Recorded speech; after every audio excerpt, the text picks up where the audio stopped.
चुकंदर इंतहाई नायाब फल है। नायाब इस हवाले से है कि मार्केट में तो आसानी से मिल जाता है, मगर इस्तेमाल के हवाले से बहुत ही नायाब है कि इसको हमारे यहाँ इस्तेमाल नहीं किया जाता।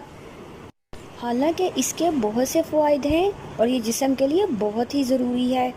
खून पैदा करता है, मक़वी दिमाग है, जिगर साफ़ करता है, मसाने को क़ुव्वत बख्शता है, निज़ाम को बेहतर बनाता है। दौरे हाज़िर में कब्ज़, हेपेटाइटिस, डिप्रेशन और कैंसर जैसे अमराज का इलाज करना हो तो कुदरत इलाही से ये ख़ुसूसियात हमें चुकंदर में मिल जाएंगी, जो मुआलजे की ज़बरदस्त क़ुव्वत रखती है। चुकंदर में मैग्नीशियम और ब्यूटाइन कसीर तादाद में मौजूद होता है, जिससे असाबी निज़ाम का फ़ेल दुरुस्त हो जाता है। चुकंदर को लाल रंग देने वाले अज्जा बिटालिन और विटामिन सी क़ुव्वत मुदाफ़त में इजाफ़ा करते हैं और बीमारियों से बचने में किरदार अदा करते हैं। तहकीक के मुताबिक ये कैंसर सेल्स को जन्म लेने से भी रोकते हैं। चुकंदर एक मारूफ सब्ज़ी है जिसे अरबी में सिल्क और अंग्रेज़ी में बीट रूट कहा जाता है। अल्लाह के रसूल सल्लल्लाहु अलैहि वसल्लम ने चुकंदर को सेहत के लिए इंतहाई मुफीद करार दिया और सहाबा इकराम रज़ी अल्लाह तआला अन्हुम तब्बी फ़ायदे की बिना पर इसको शौक़ से खाते। तिरमिज़ी में हज़रत उम्मे मंज़र रज़ी अल्लाह तआला अन्हा के हवाले से एक हदीस है। एक बार रसूलुल्लाह सल्लल्लाहु अलैहि वसल्लम हज़रत उम्मे मंज़र रज़ी अल्लाह तआला अन्हा के घर तशरीफ़ ले गए।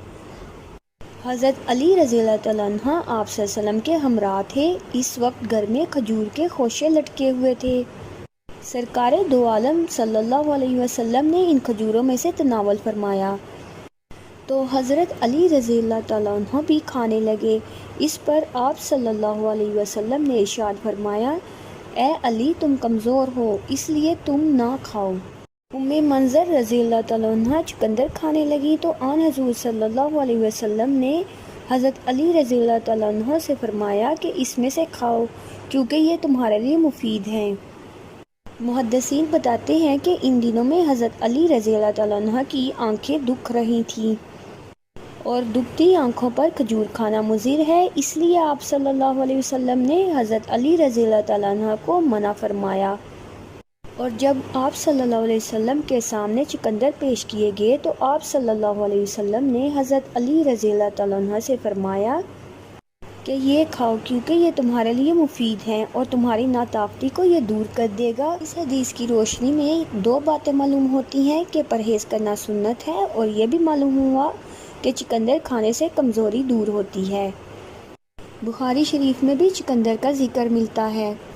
कुतैबा बिन सईद, याकूब, अबू हाजिम, सहल बिन साद रज़ी अल्लाह तआला अन्हु से रिवायत करते हैं, हम लोगों को जुम्मे के दिन आने की बहुत खुशी होती थी, इसलिए कि एक बुढ़िया थी जो चुकंदर की जड़ें जिन्हें हम अपनी क्यारियों में लगाते थे, इनको उखेड़कर अपनी देग में डालती थी और इसमें जौ के कुछ दाने भी डाल देती थी। मैं यही जानता हूँ कि इसमें चिकनाई या चर्बी नहीं होती थी। जब हम जुम्मे की नमाज़ पढ़ लेते तो इस बुढ़िया के पास आते, वो हम लोगों के पास वही चुकंदर लाकर रख देती थी। जुम्मे के दिन की खुशी हमें इसी सबब से होती थी और हम लोग जुम्मे की नमाज के बाद ही खाना खाते और कैलूला करते थे। अतिब्बा कहते हैं कि चुकंदर खाना हज़म करती और राशे के लिए मुफीद और बलगम खारिज करती है।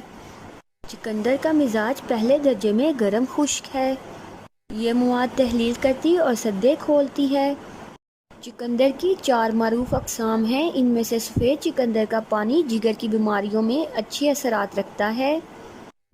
चुकंदर के कतलों को पानी में उबालकर इसके पानी को एक प्याली सुबह नाश्ते से 1 घंटा पहले पी ली जाए तो पुरानी कब्ज़ भी ख़त्म हो जाती है और बवासीर की शिद्दत भी बितदरीज कम हो जाती है।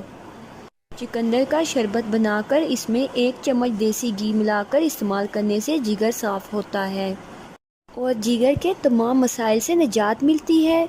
2 दिन इस शरबत को इस्तेमाल कीजिए और जिगर के तमाम मसाइल से निजात हासिल कीजिए। अल्लाह हम सब का हामी और नासिर हो, आमीन।